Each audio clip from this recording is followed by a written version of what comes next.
Just wanted to welcome everybody that's coming in.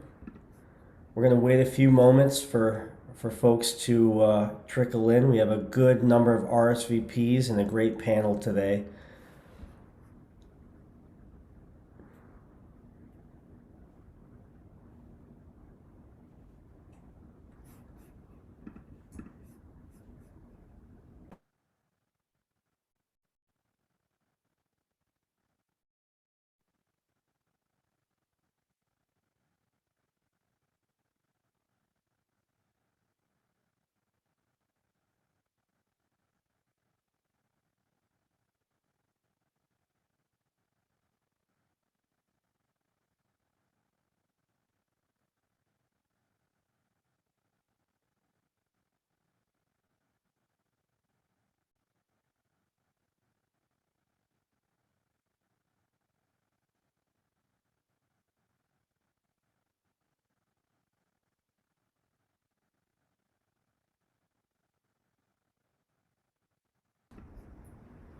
Well,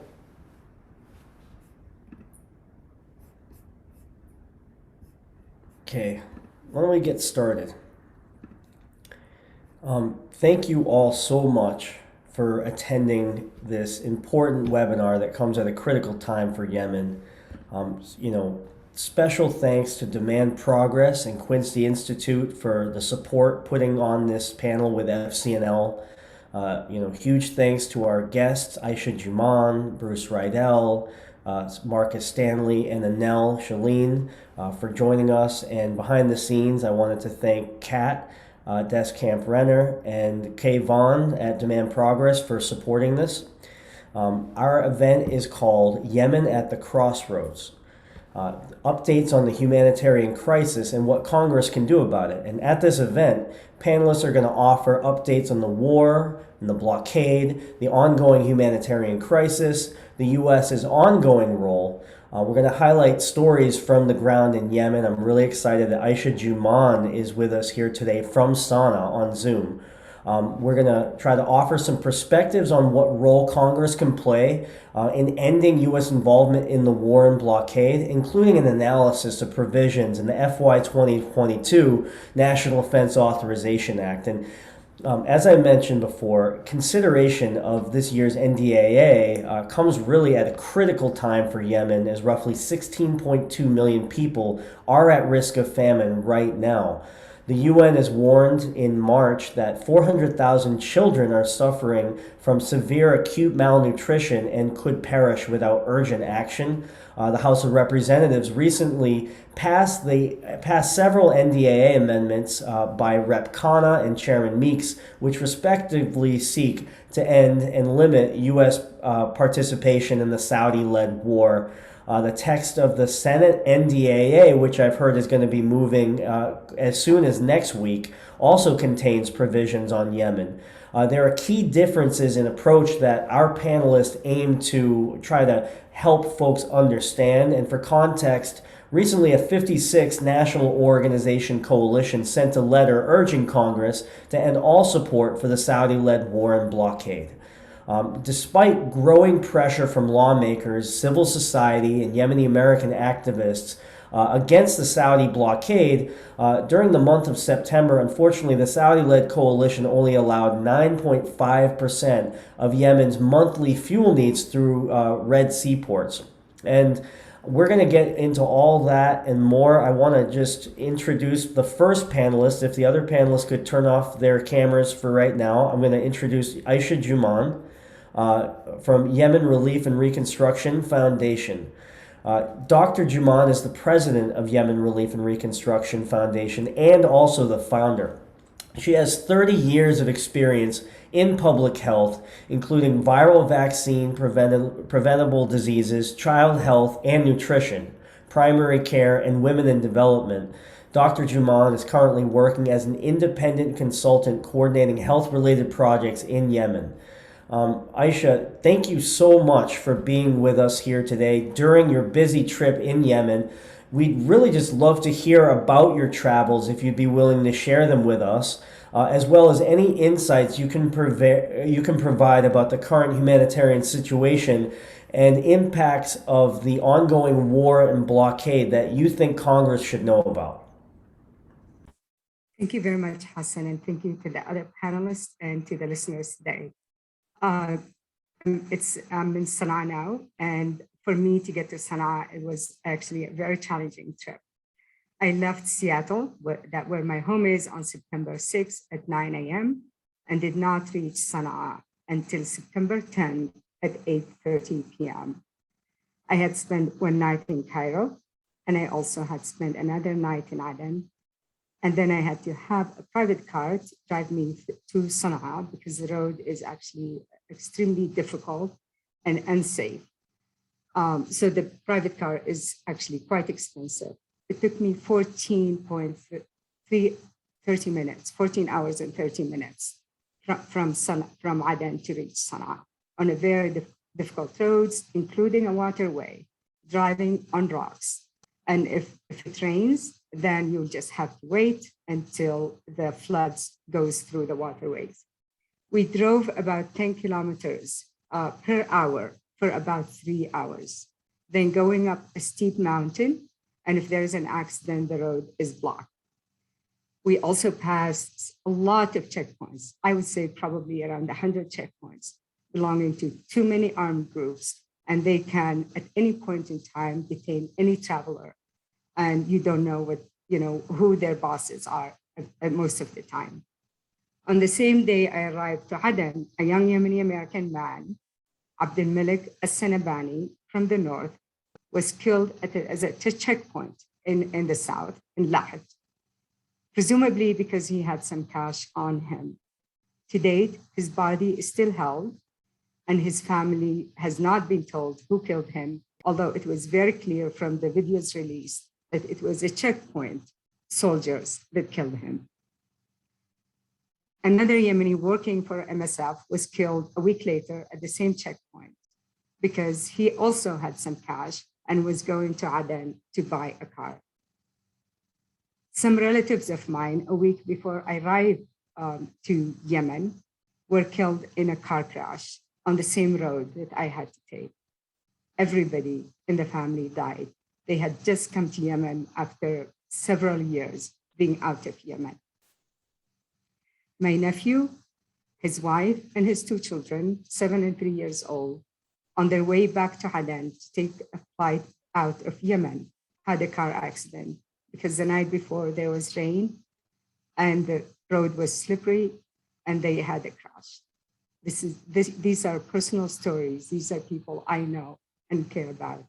And you can multiply that by hundreds of thousands to see how much people are suffering just to get in and out of Yemen. In addition to that, we all have to stop in other airports selected by the Saudi-led coalition, where Yemeni are mistreated and delayed, sometimes purposefully. My nephew, who had to fly through Sudan airport, Khartoum, was delayed from around noon until about 6 a.m. the next day before he was allowed to take his flight. His first flight left without him because the people at Khartoum airport decided to do so. Of course, Sana'a airport has been closed for a long time. In August 2021, NRC and CARE put a statement saying that thousands of critically ill patients are stranded with Sana'a airport closure. It's been 5 years since the Saudi closed Sana'a airport. And this has led to thousands of sick Yemeni civilians prevented from seeking urgent medical care outside of Yemen. The airport closure is also causing economic losses estimated to be in the billions over the last 5 years. This is again from NRC and from CARE, worsening further an already dire humanitarian situation. The director of NRC in Yemen, Isaac Oko, said, "It's like a hostage situation that has lasted for 5 years." If we look at the Hodeidah port, we realize that Hodeidah is the largest port in Yemen. It has the capacity to receive about 70% of Yemen needs. Items coming through Aden port that is under the Saudi and the UAE coalition control are now, and then are coming to the north, are double taxed. They're taxed by the internationally recognized government and also taxed by the government in Sana'a, making things extremely very expensive. And also the roads, as I said, are very difficult to travel. Fuel is scarce, as Hassan said, and expensive, making everyday items in Yemen unaffordable. I just talked to the director of the largest hospital in Yemen in Sana'a. He told me the ultrasound machine in the emergency department broke, and they will have to wait for months for another ultrasound to get into Yemen. There is no other way to get an ultrasound to Yemen. This means that a lot of patients in the emergency care that need an ultrasound service are not going to be able to receive it. It is also very challenging to repair anything because spare parts are also prevented from getting into the country. The closure of the airport has led to complete halt of commercial cargo, such as medicine, medical supplies, and equipment coming into the country. Add to this the restriction on Hodeidah port. This has caused prices of medicine to double, making it unaffordable for most of the population and further contributing to the decline of Yemen's health system, already decimated by the conflict. Food, fuel, and medicine prices are beyond the reach of over 80% of the Yemeni population. 90% of Yemeni pregnant women today are iron deficient. Patients with chronic diseases cannot afford the monthly cost of their medicine. Parents of children with chronic diseases sell everything they own to cover the cost of medicine for a few months. A father just contacted me this week and was pleading with me to buy medicine for his child. The monthly cost of the medicine for this child is $500. The father doesn't even make $100 a month. Women who are experiencing complications during delivery cannot afford to get to the health facility. Many die in their homes. Because of the expensive fuel prices, most people now have motorcycles. Unfortunately, these drivers don't follow rules and don't use helmets, leading to increased accidents, deaths, and disabilities, especially among young people. So if we look at the impact of the closure of both Sana'a and Hodeidah ports, we see that there are at least 28 million people in Yemen, according to UN reports, are in need. 12 million of them are in acute need, meaning they need help immediately. We also have 4 million displaced people in Yemen. Food insecurity in Yemen grows as the economy shrinks. Ongoing devaluation of the Yemeni rial and soaring prices are compounding hunger in Yemen. Like Hassan said, 16.2 million people in Yemen already face food insecurity this year.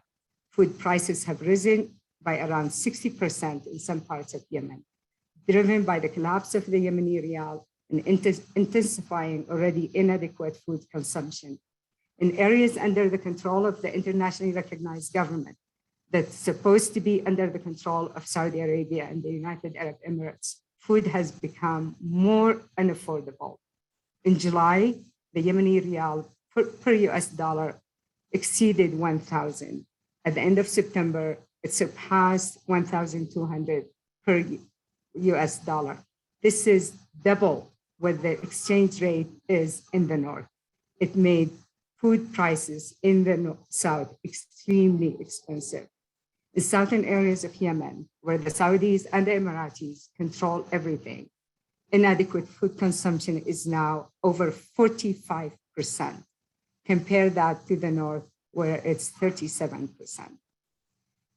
This is compounded by the high transportation costs resulting from high fuel costs and the effect of increasing global food prices. As you may all know, 90% of food and other essential commodities in Yemen are imported.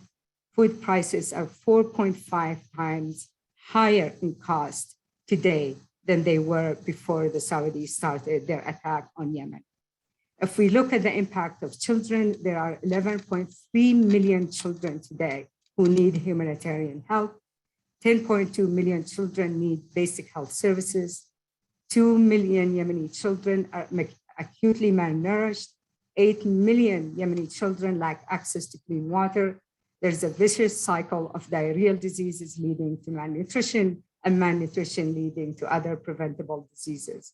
There are 8.1 million children who need emergency education support, and 2 million Yemeni children today are out of school. Mental health among school children in Yemen is quite high. In a recent study showed the estimate is 79% of Yemeni children suffer from PTSD. 10,000 children, according to UNICEF last week, were killed or maimed in this conflict. Homelessness. It's estimated there are 7 million people living in Sana'a today. Many are from other governorates who escaped to Sana'a.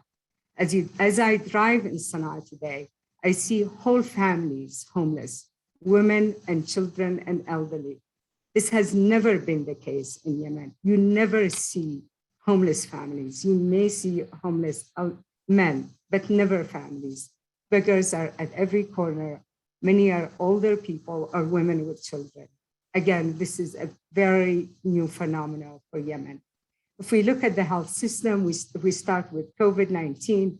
We know that there is huge underreporting in Yemen for COVID-19, but we know from just images of graveyards that they have to expand the graveyards, and not just that, they have to open new graveyards. So we know that at least 20% of those infected with COVID-19 die in Yemen. Half of the country's hospitals are out of service, and the population has become vulnerable to endemic diseases, including cholera and polio. Polio was eradicated in Yemen. Yemen was free of polio for many, many years, since 2005. And now we have polio cases in Yemen. Diphtheria, the last time there was a diphtheria outbreak before the war was in 1980. And now we have a lot of children dying from diphtheria. Dengue fever now is very prevalent throughout Yemen, especially in the coastlines. Unfortunately, we have now all the 4 serotypes in Yemen, which means every time there's an outbreak, we're going to get severe disease and deaths. There are 20 million people in Yemen who need health assistance today, including 11.6 million who are in acute need of medical help. At least 1 child dies every 10 minutes because of preventable diseases in Yemen. This week, WHO released an estimate that says that 3 out of 4 Yemeni children today suffer from malnutrition. The impact of malnutrition among Yemeni children on the cognitive development is going to be huge, and Yemen will be suffering from this for generations to come. Hospitals and health centers lack all basic needs. Staff have been without salaries since August 2000.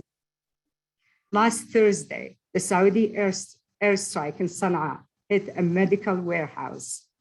We already have scarcity of medical equipment and medicine. And just this last Thursday, they hit a medical warehouse. In 2021, airstrikes increased compared to the previous year. This, of course, is all possible with the US support. If we look at the Saudi UAE control of the South, security in the South is worse than it is in the North. There is constant fighting between the Saudi allied and the UAE allied forces. There is an economic collapse with the dollar there is more expensive, double than the dollar in the North. Safety for Northerners is lacking. Their businesses get raided and people detained without any cause. On October 11 of this month, a Yemeni flight could not land in Aden because the Saudi official responsible for granting access to landing was not available. It had to circle for a long time before they could reach the Saudi official. So a Saudi official, giving a Yemeni flight access to Aden airport. It's our land, it's our country, yet the flight cannot land without the Saudi official granting access. UAE has changed the country code from Yemen to UAE in Socotra Island. They changed electricity meters of homes to those from UAE, making electricity very expensive for the local residents. They bring in tourists to Socotra without a Yemeni visa. Saudi Arabia brought in soldiers to Al-Mahra. There are no Houthis in Al-Mahra. They also control the airport and they control the seaport and the land crossing in Oman. So these are areas where the Houthis never been, yet they are, controlling all these areas. And it's not, and I don't understand why are they in areas that they should not be in. And on top of all of that, the money that the Saudis and the Emiratis have has forced, in a way, the UN Human Rights Council to end the war crime probe in Yemen. That for the UN Human Rights Council to end the probe on war crimes in Yemen, that is just a very shameful act for the council and for those who push for that to happen. In terms of potential for peace, Yemeni tradition has many ways to resolve conflict. In the midst of the war, when Yemeni negotiate directly without outside interference, they almost always reach an agreement. They've had a lot of swaps of prisoners, of people who died in the field, when they do it without outside interference. Tribal negotiations help in declaring their areas neutral, avoiding fighters from any party in their area. If an area is controlled by one of the warring parties, negotiations assure safety of all people in the area. This avoids street fighting in Yemen. And that has been a blessing for Yemen. And those are the traditions that help in Yemen, that we don't have street fighting. In conclusion, we need to open Sana'a Airport and all Yemeni ports of entry, including Hodeidah and Salif. Yemen economy must be revived. We cannot depend on aid for 30 million people. US must stop supporting the Saudi-led war on Yemen. The Obama administration gave the green light to the Saudi to attack Yemen. During the Trump administration, we saw some acknowledgement from the Obama officials of the devastation on the Yemeni people. Their decision or lack of decision had produced for the Yemeni people. Now that these officials are back in power, they need to stay the course and help in the support for the Saudi-led coalition war on Yemen and on the Yemeni people. They should not back off now. Representative Kana Amendment to the NDAA should be adopted. We also need to support a war power resolution for Yemen. And thank you.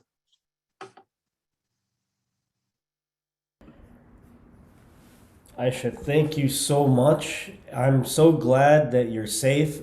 I'm so glad that you shared that with us, and I look forward to hearing more from you during the Q&A. I'm sure there are going to be a lot of questions directed your way. If I may, I'd like to hand the microphone over to Bruce Rydell after a quick introduction here. Bruce Rydell is a senior fellow and director of the Brookings Intelligence Project, part of the Brookings Center for 21st Century Security and Intelligence. In addition, Rydell serves as a senior fellow in the Center for Middle East Policy. He retired in 2006 after 30 years of service at the CIA, including postings overseas. He was a senior advisor on South Asia and Middle East to 4 presidents of the United States in the staff of the National Security Council at the White House. Bruce, thank you so much for joining us. I have a question for you. President Biden announced an end to U.S. support for offensive operations in Yemen in February.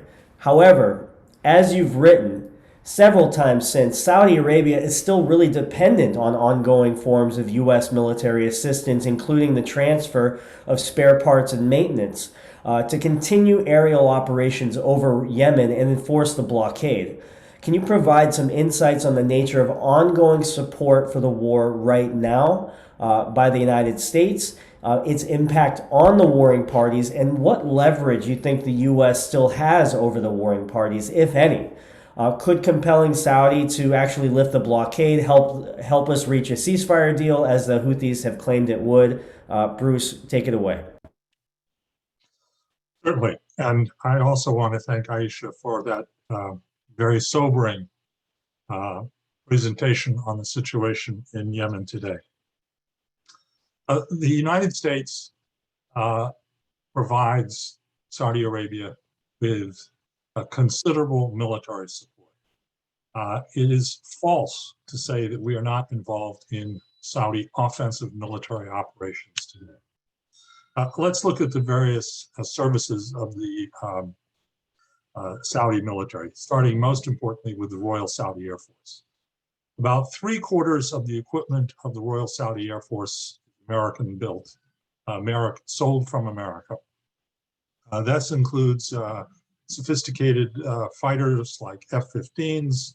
That includes Apache combat helicopters. It includes transport aircraft, you name it, across the board. The other quarter or so is supplied by the British Tornadoes, primarily Typhoons. These kinds of modern fixed and rotary wing aircraft require intense maintenance. For every hour in the air, they need something like 4 or 5 hours of maintenance on the ground in order to keep moving. Parts wear out rapidly and have to be replaced. Some parts need to be updated over the course of a year or so, sometimes more quickly than that. Virtually everything on a modern jet airplane needs maintenance and new spare parts, new logistics. All of that comes from the United States. So you're talking from the advanced radar equipment, you're talking about the munitions, you're talking about things as relatively pedestrian as the jet tires. Modern jet aircraft, fighter aircraft, frequently blow out their tire when they land because the force of the conflict between being airborne and landing is so violent. Those tires do not come from your local tire dealer. You have to have special tires. All of that stuff comes from the United States. Let me also be very clear. You cannot use a Russian radar system on an American jet. You can try, but you're likely to never see the pilot again after he goes up into the air. You cannot use a Chinese system. You can't even use a UK system on a US system. You have to have access to American spare parts. Under American law, no other country that we transfer sell equipment to is allowed to transfer spare parts without our permission. As far as I know, no other country is transferring spare parts to the Royal Saudi Air Force. The bottom line is that the United States, in terms of the Royal Saudi Air Force, United States and the United Kingdom are de facto co-participants in the blockade of Sana'a Airport, in the bombing of Houthi targets, because without that American logistics support, without that American expertise, without those American spare parts, those aircraft simply would be grounded. They wouldn't be able to continue. So the US is very much complicit in the air war. It's less so in the naval war. Saudi Arabia has much more diversified sources of naval equipment, but still, again, there is a sizable part that is American made. There is also, I think, significant evidence of cooperation between the United States and the Saudis on blockade activities. From time to time, the United States Navy announces that it has apprehended a dhow or some other vessel en route to en route to Yemen with Iranian equipment on it. We don't know how often this happens, but it has happened periodically over the last several years. That suggests very close cooperation in the naval blockade. The naval blockade, though, is much less important than the air blockade. It is the air blockade that is, Aisha putting it out, keeping all this equipment, especially medical parts, from getting to the Yemeni population. When you get to the ground components, both the regular Saudi Army and the Saudi Arabian National Guard also have diversified.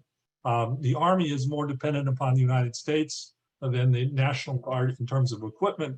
The National Guard is very, very dependent upon an American contractor for training and its activities. The Saudi Army basically has been AWOL in this war for most of the war. It guards the borders of Saudi Arabia and doesn't even do a particularly good job of that. It's only in the extreme east of the country in Al Mahra province that the Saudi military has moved in on the ground and essentially annexed Al Mahra province to the Kingdom of Saudi Arabia, giving the kingdom a land opening to the Arabian Sea. You talked about leverage, what kind of leverage this gives us. I think it's useful there to compare the situation in Yemen to the situation in Syria. For the last decade, many have felt that the United States has done too little about the Syrian civil war.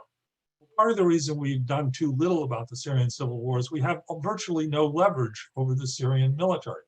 All of the Syrian military equipment, Air Force, Army, Navy, is all Soviet-era equipment provided back largely before the fall of the Soviet Union, but with the spare parts and equipment continuing to flow from the Russian Federation.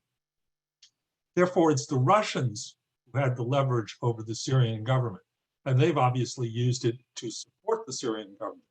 In this case, in Yemen, it's the United States that has the leverage. We have enormous leverage over the Kingdom of Saudi Arabia. If we told the Saudis that we are going to turn off the flow of spare parts, then the Saudis would have to listen to what the United States says. And I think that the very first thing the United States should do is call for a complete lifting of the blockade in Yemen unconditionally, immediately. The blockade is what is causing a significant amount of the humanitarian crisis, not all of it, but significant amount of the humanitarian crisis. And the blockade's not working. The purpose of the blockade was to keep the Houthis from getting access to equipment from the Iranians and technology from the Iranians for their missile programs and their drone programs.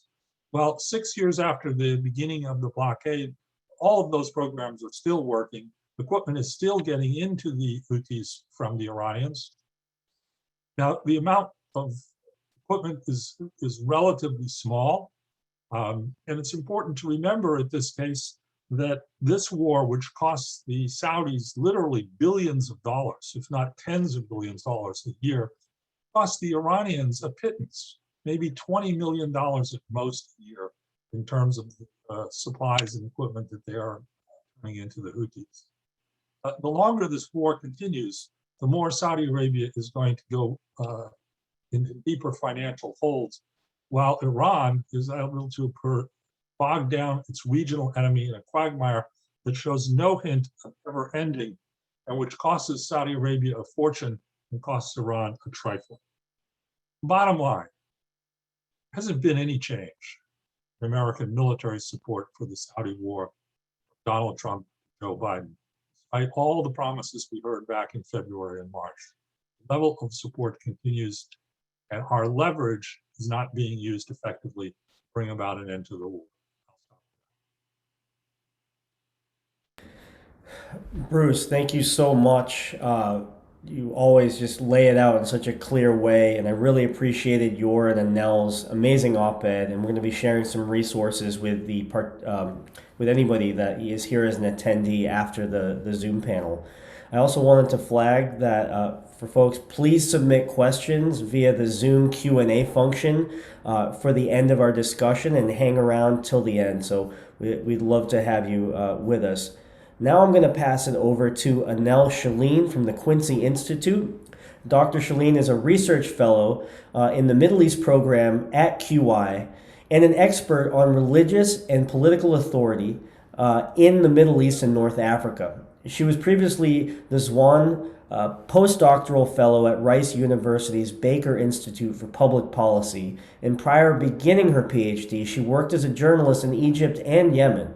She's done field work and research in Saudi Arabia, Yemen, Oman, Qatar, the UAE, Jordan, Morocco, and Egypt, and has an advanced proficiency in Arabic, French, and Spanish. Anel, you have quite the resume here, and we're so glad you're with us. I was hoping that you could help us with some geopolitical context. Consideration of this year's NDAA really does come at a crossroads for the war in Yemen, as the Houthis have made substantial gains around Marib, and experts like Peter Salisbury have assessed that the war may be entering a critical new phase where this is no longer a stalemate. Can you give us some updates on the war, the broader geopolitical dynamics as it relates to Saudi, UAE, US, Iran, and others, as Congress considers these critical provisions to the FY 2022 NDAA? And what else does the US need to do? And what else do all the staffers on this call need to do to support diplomacy in Yemen? Anel, take it away. Thanks so much, Hassan, and many thanks to Aisha and to Bruce for their really informative and sobering comments.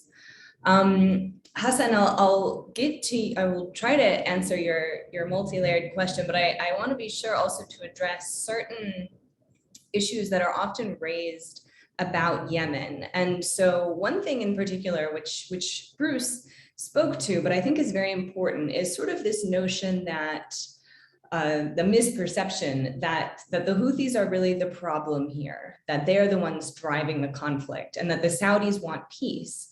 And I think it's very important to unpack that a bit, because we did see the Saudis offer a ceasefire earlier this year. And so the Saudis have been able to say, hey, we want the war to end. We offered a ceasefire. And the US has operated under that assumption and has said, yeah, the Houthis are the problem here. However, we need to remember what are the terms of that ceasefire. These were laid out by UN Security Council Resolution 2216 after the Saudis launched their military intervention in spring of 2015.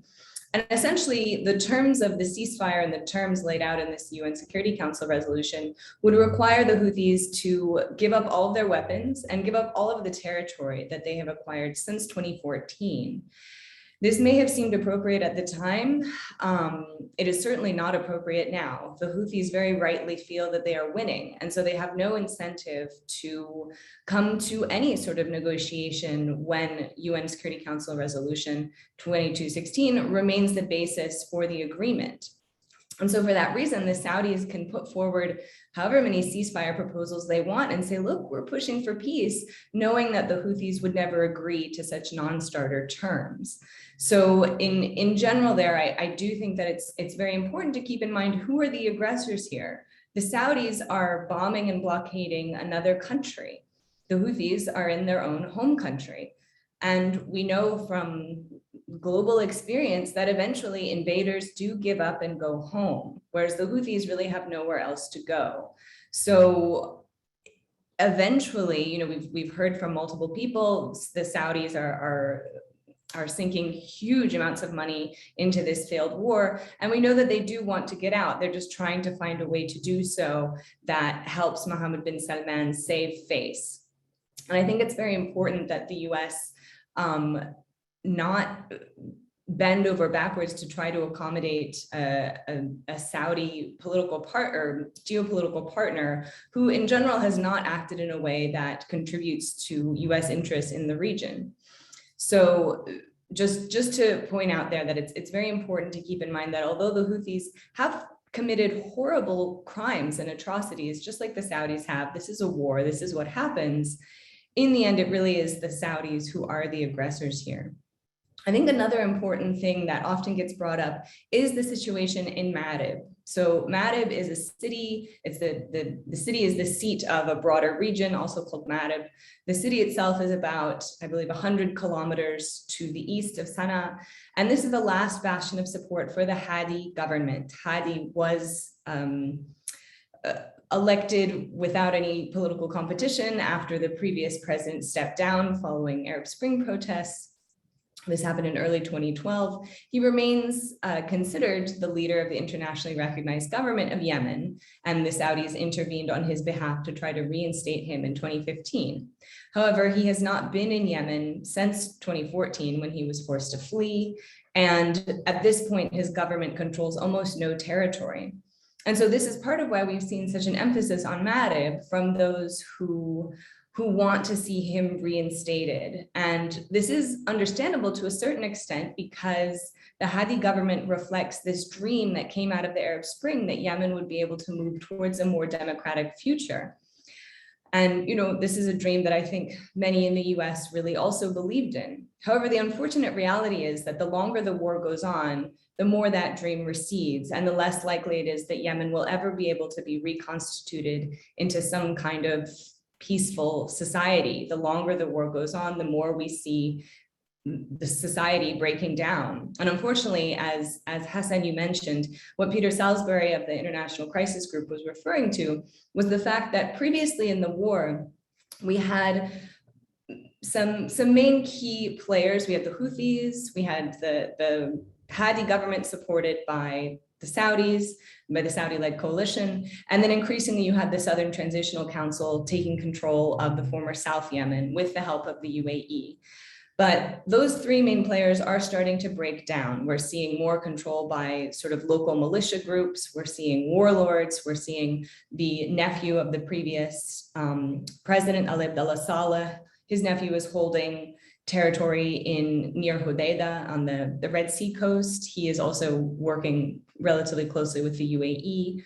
In Hadramaut, we see other areas where control is diffuse. We are seeing the presence of Al-Qaeda, which is only going, the concern about Al-Qaeda is that the longer the Yemen war drags on, the more ungoverned space Al-Qaeda will be able to operate within it, and potentially could pose a threat to the United States. So in general, to get back to Ma'rib, the emphasis has been on Ma'rib in terms of this notion that if the Houthis take the city of Ma'rib, this will cause a huge humanitarian catastrophe. And while that is a concern, because Ma'rib has been one of the few places where internally displaced people are able to go, it's been relatively stable. They have fossil fuel resources there, and so there's been a relatively functioning economy where people are able to flee and at least exist. And so the concern is that if the Houthis take Ma'rib, those million IDPs would be displaced into the empty quarter, into the desert.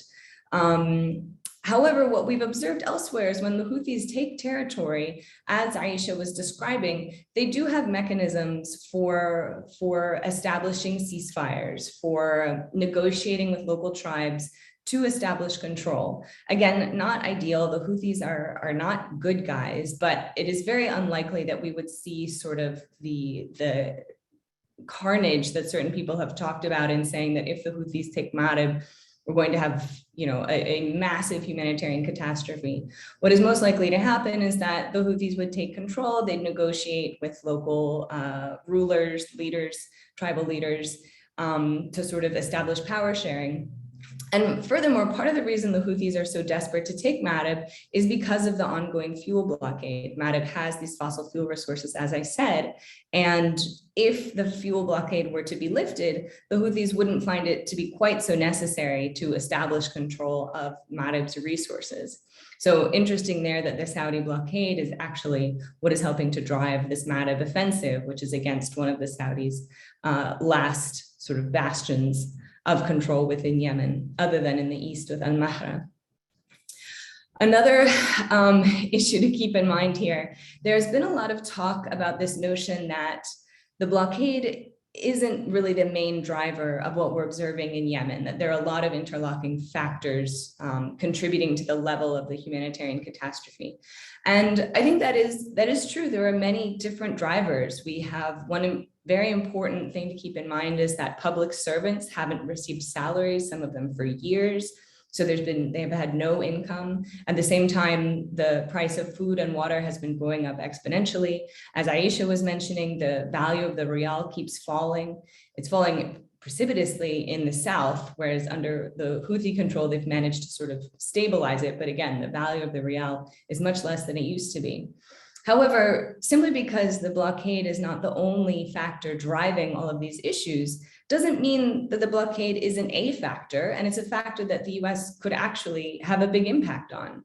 If the fuel blockade were to be lifted, then we would see more fuel coming in. This would allow for food and water to be transported much more easily, which would reduce the cost of these items and would also help to get the Yemeni economy started again. As Aisha said, 30 million people cannot survive on humanitarian aid alone, which itself is quite underfunded. For years, humanitarian organizations have been begging for more money for Yemen, and they haven't been receiving it. So clearly aid is not the answer. It's not working for Yemen, and Yemen is starving.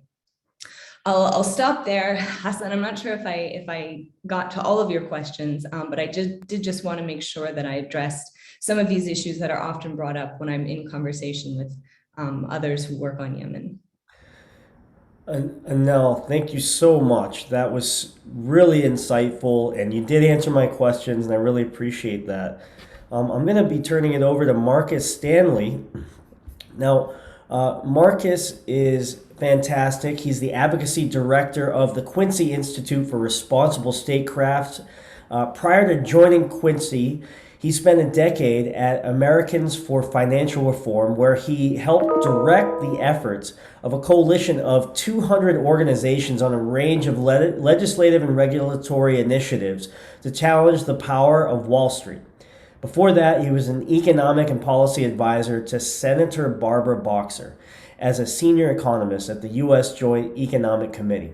While he was there, he produced War at Any Price, a seminal study on the full cost of the Iraq invasion, used to build political support to end the U.S. role in the war. Marcus, so glad you're with us. This has really been a fantastic panel so far. I urge all of our attendees to put questions in the chat. Marcus, I was wondering, given all that you've just heard, what message do you have for staffers on this call regarding the various Yemen provisions in the National Defense Authorization Act? Could you offer us some analysis on the different legislative vehicles, like the Kana Amendment, the Meeks Amendment, and the Senate language? And I'd also love to know your thoughts on the efficacy of Congress utilizing other legislative vehicles like a war powers resolution to end all support for the war and compel Saudi to lift its blockade. Marcus, let us know. Thank you, Hassan. We've had great panelists describing the situation in Yemen. I'm going to focus on the situation in Congress, where, as Hassan said, we here in Washington, D.C. face a really stark choice about whether we are going to hold the Biden administration to its campaign promise of ending U.S. support for the atrocities and the continuing war in Yemen. And we have the leverage with Saudi Arabia to do that. The question is whether we will. And at this point, it's really, I think, crucial for Congress to step in, because the status quo the status quo on the ground in Yemen just has not changed under the Biden administration. Congress has repeatedly requested clarification from the Biden administration as to what the plans are and why that is. That clarification has not been forthcoming.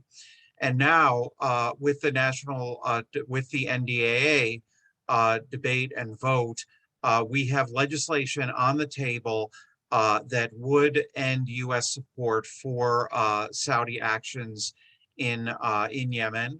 We also have legislation on the table that purports to do that, but I think would not do that.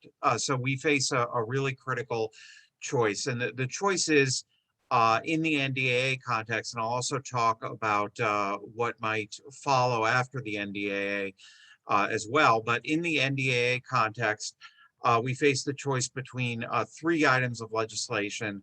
One, a provision that has already passed the House from Senator Kana and is being introduced into the Senate by Senator Sanders. We don't know if it's going to receive a vote as an amendment to the Senate NDAA. The second is a provision from Representative Meeks that is also passed the House, part of the House NDAA. And the third is the current base text language in the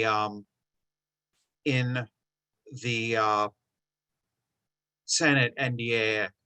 And I'm going to try to share my screen here. So hopefully you can see that, which has the text of these three amendments. The first amendment, which I have up now, is the Kana Amendment, which will also be introduced by Senator Sanders, and Senator Sanders is seeking a vote on this as an amendment to the base text of the NDAA.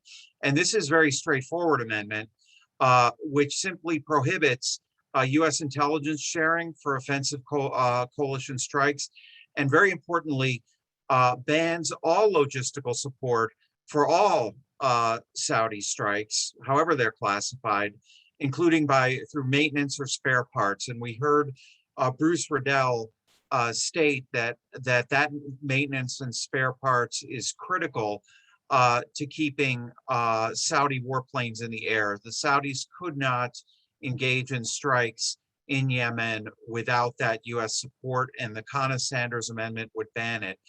And then we also have a restatement of the War Powers Act restrictions on U.S. engagement, basically repeating that Congress does not approve any U.S. involvement with the Saudi military forces involved in hostilities against the Houthis in Yemen. And that, I think, is the straightforward amendment, the Kana Amendment, which would be effective in cutting off support for Saudi operations in Yemen. Then the second is we have the Meeks Amendment, which is also part of the House NDAA. And this is a much more lengthy and convoluted amendment that I believe would not be effective in cutting off that support. It starts off with a statement of policy, which of course is not binding, just in general stating that we wish to make things better in Yemen. But all the binding provisions in this amendment are dependent on this determination and report to Congress. And the idea here in the Meeks Amendment is, rather than simply ban support to the Saudis for their operations in Yemen, we are going to do this report. It will take 90 days. There'll be 90 days permitted to determine whether any Saudi air units have engaged in offensive strikes that created civilian casualties. So it's got to be offensive airstrikes resulting in civilian casualties, and we have to document which Saudi military units have engaged in this, and we have only 90 days to do it. Now, you know, any of you familiar with how difficult it is to determine things with absolute certainty in a war zone are going to realize that it's going to be extraordinarily difficult to do such a report and have it be definitive. You know, and that's an understatement. And then the prohibition in this amendment only applies to Saudi military units who have been found through this determination and report, who are listed in this determination and report as having engaged in offensive airstrikes causing civilian casualties. The only restriction in this amendment is that we cannot provide equipment to those specific Saudi units.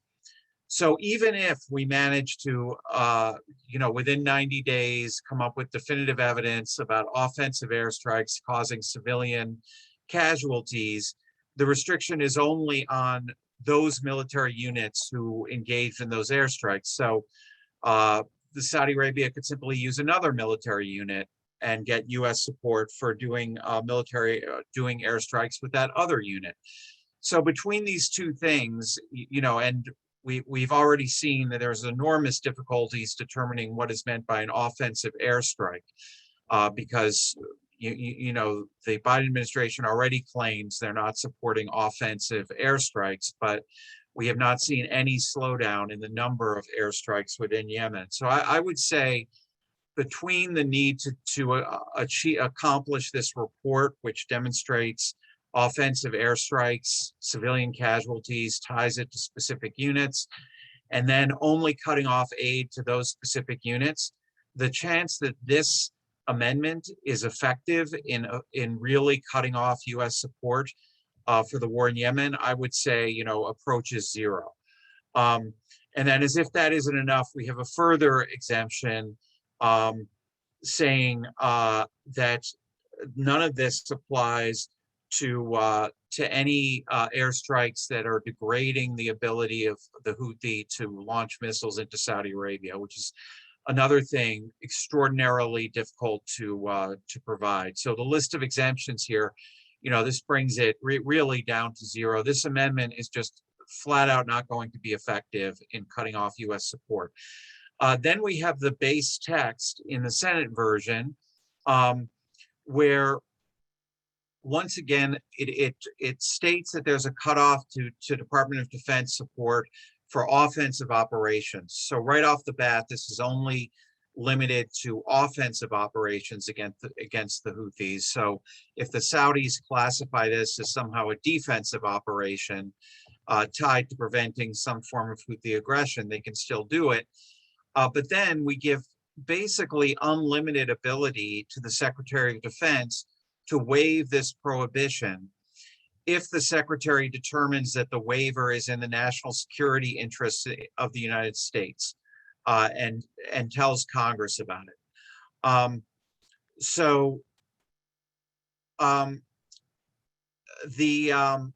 then we also have the rule of construction saying that nothing can in this can limit U.S. support for operations to defend against missiles. So once again, this is not a definitive cutoff. This is sort of an optional cutoff at the discretion of the Secretary of Defense.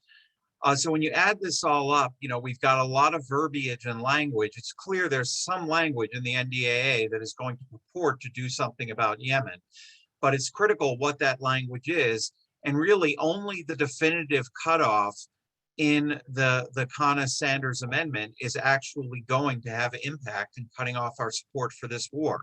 If the cutoff depends on some kind of complicated determination of exactly who is doing what, or if the cutoff is at the discretion of the Department of Defense, then that is not a cutoff in our support for this war.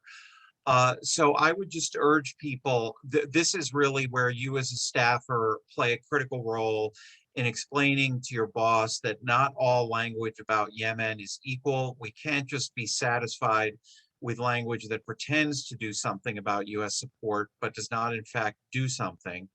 And that unfortunately, the Biden administration has not on its own ended support, and it's necessary for Congress to be definitive in how it acts on this.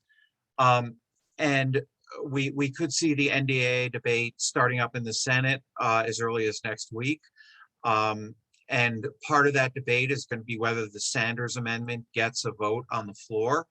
I would urge you to talk to your bosses to weigh in with Senator Reid and others to support a vote on the floor for the Sanders-Kana Amendment, to vote for that amendment if it reaches the floor. And frankly, I think we all need to keep an eye on the NDAA. And if that language that's in the NDAA is not satisfactory, if it's not that definitive cutoff that we saw in the Sanders-Kana Amendment, then I think it's necessary for Congress to act definitively to bring something like a war powers resolution to the floor that could be brought up by any member, receive expedited consideration, and a vote could not be stopped. And that war powers resolution framework would permit Congress to act definitively on fairly short notice. And it's something that any office can do. It's not something dependent for bringing the vote on leadership. And I think if that vote, a war powers vote, reaches the floor, that becomes a real make or break moment that shines a light on this issue. I know we're going to run over here with the Q&A, and sorry for the length, but that's just my summary of the situation. Hassan, you want to take us into Q&A? Marcus, thank you so much. That's really helpful for you to have kind of dug into the weeds of these different provisions and really laid out in a really clear way what options Congress has available to it. I do see some great questions in the chat here so far. One is about the recent weapon sale that was announced by the Biden administration. They notified Congress that there was a $500 million sale and potential sustainment contracts for Saudi helicopters, including attack helicopters. Yet at the start of the year, the administration indicated it would end support to offensive operations in Yemen. Are these helicopters likely to be a part of these offensive operations? And is there a distinction between offensive and defensive weapons? And are those relatively meaningless here? Bruce, I think you're well equipped to handle this one if you don't mind. The attack helicopter is as the name implies, offensive military weapon.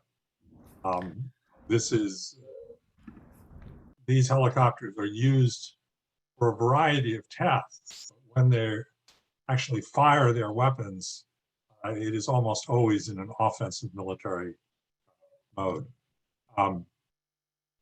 This distinction that the Biden administration drew between offense and defense is cute, but it's not really very helpful.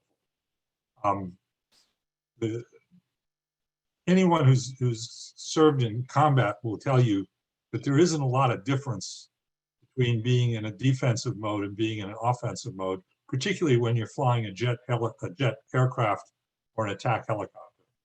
So I think this is very much back to the good old days in terms of contracts for the Saudi military. Thank you. That's really helpful.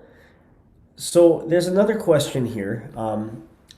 As I understand it, the questioner writes, the Saudi Arabian government spends a tremendous amount of money in Washington. And how does this affect the narrative about Yemen that we hear on the Hill and in the media? And how would a Yemen war powers resolution help in challenging that narrative if these NDAA provisions don't pass? I think a number of our guests could answer that. Maybe Anel, you want to try to start us off?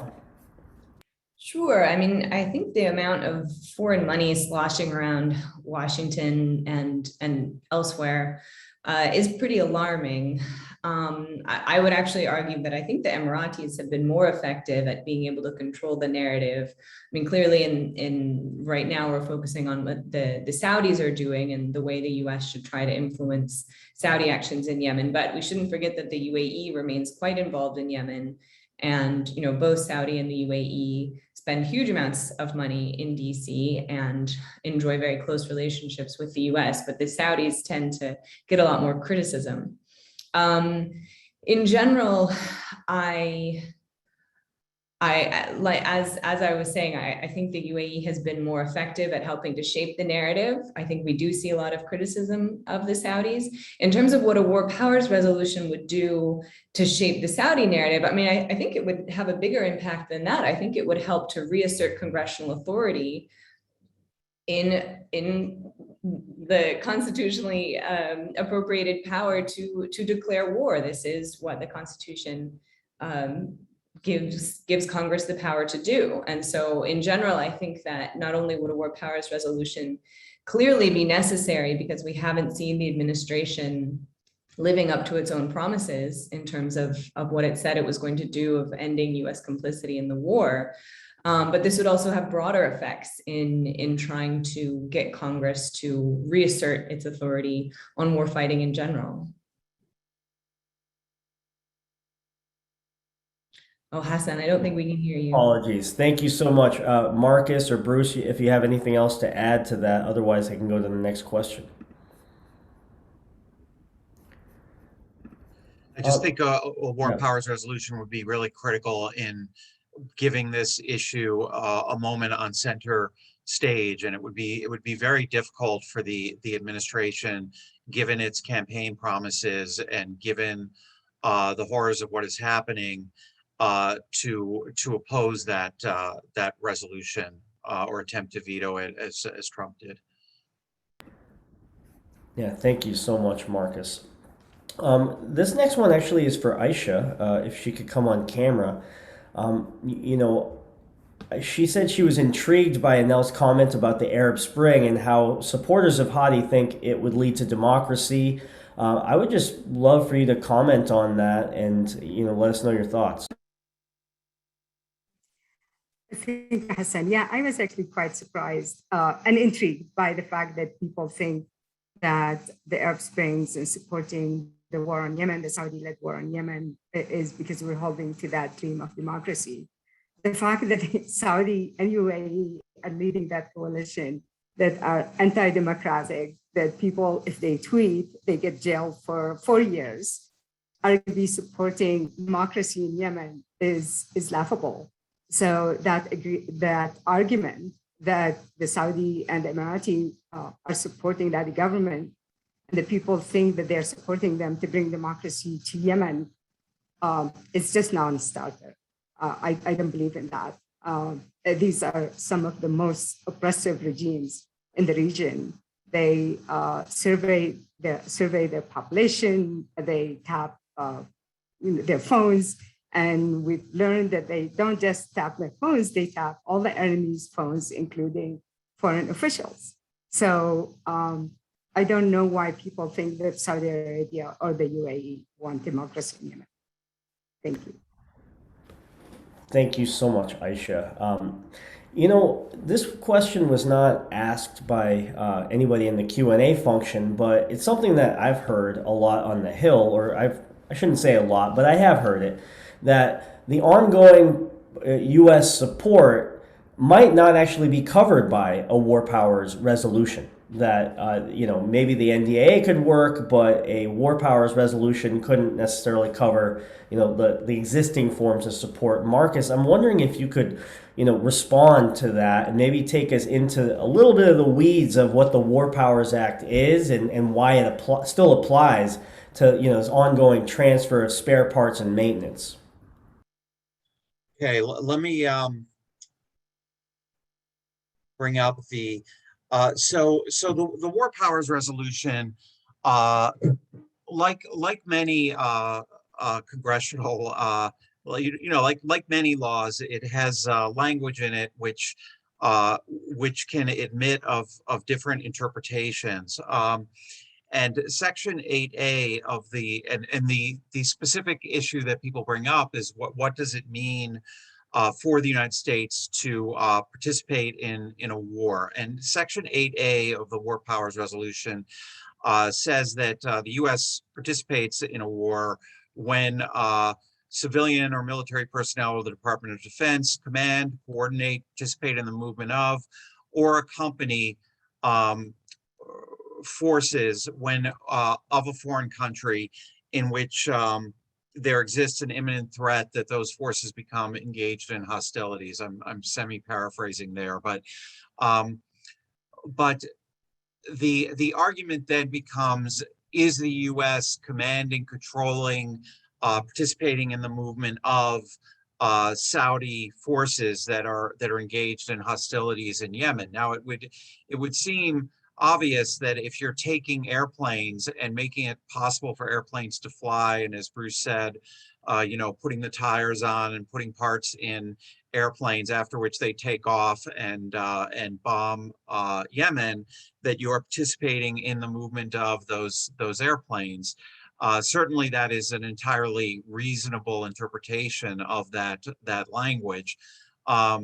And one could also say that you're coordinating or you're doing other sorts of things, but arguments can be made that under some possible interpretation of that language, that providing spare parts or maintenance might not, by some definition, fall under that language.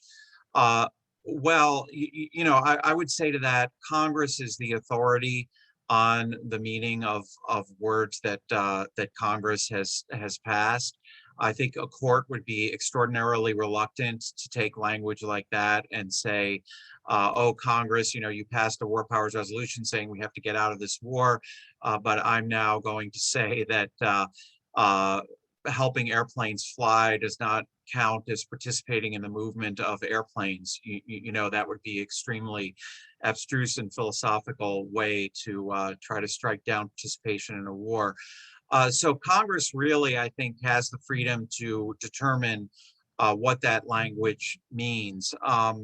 And so I would say that it is well within Congress's authority to invoke the War Powers Resolution in the case of U.S. participation in the Yemen war. And of course, someone can always come up with some interpretation of language that conflicts, but Congress is not bound by that. Marcus, that was extremely helpful and great quick paraphrasing of the War Powers Act. I'm really impressed on that. We're maybe ask one more question, and I'll give the last word to our panelists in the order of how they went in the order of our panel. I wanted to say thank you again so much to everybody for joining us today. Thank you, Quincy. Thank you, Demand Progress. Thank you to Kat at FCNL here for all your support on the back end. And obviously, thanks to our esteemed panelists. With everything that we've heard, I think staffers on the call want to know, what is the one thing that they can ask their boss to do right now? With regard, we have all these different legislative proposals. I think it's been pretty clear what some of the folks here, but maybe just spell it out as easily as they can, as you can, so they know what the big takeaway and action item is for them and their boss.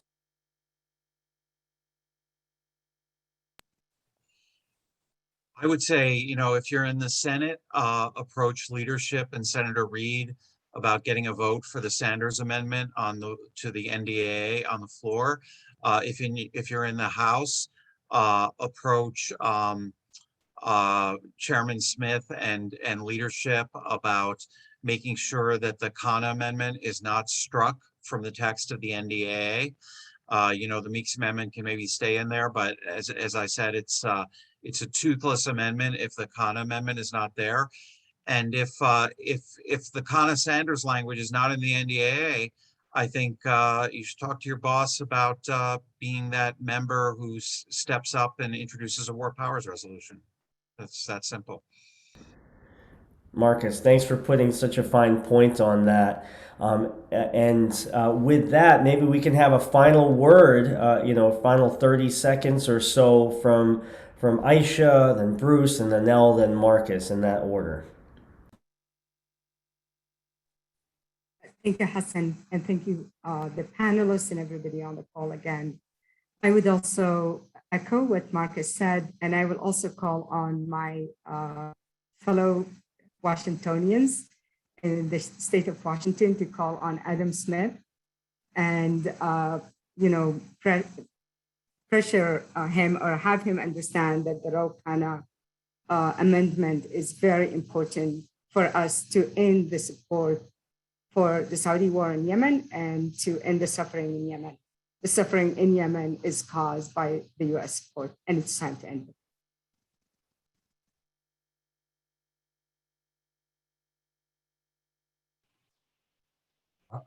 I would echo my colleagues have said. We need the Khanna Sanders amendments be passed. Joe Biden's administration has had its opportunity to do the right thing in Yemen, and we have the answer. They're not going to do it. They haven't done it. It's up to the Congress of the United States now to end this terrible American support for what is pretty close to an act of genocide going on in Yemen.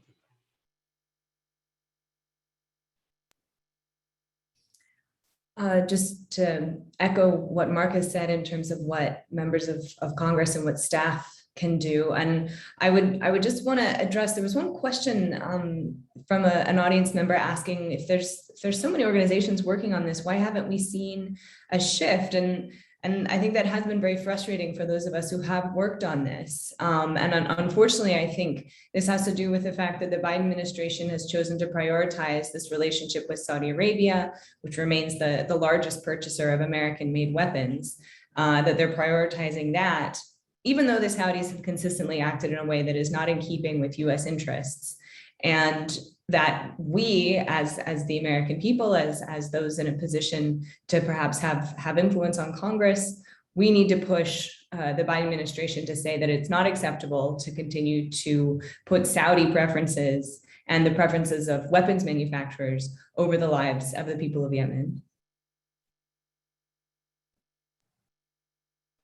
I think my colleagues pretty much summed it up. It's up to Congress, and I guess the last thing I would say is it's also not helping. Not only is it catastrophic for Yemen, it's not helping the United States or the broader region or the world to keep this open sore to continue this open sore of a war in Yemen, and withdrawing our support for it, helping bring it to an end is going to be good for Yemen, good for the region, and good for the United States. Well, thank you all so much for a really informative panel about a truly heartbreaking issue. And I really hope that the staffers on this call, got the information they needed to report back to their respective colleagues and their bosses, and work via the NDAA to end all U.S. complicity in the Saudi-led coalition's war and blockade on Yemen, and so we can move to healing and reconstruction and recovery. So with that, we can end there, and I hope everybody has a great rest of your day.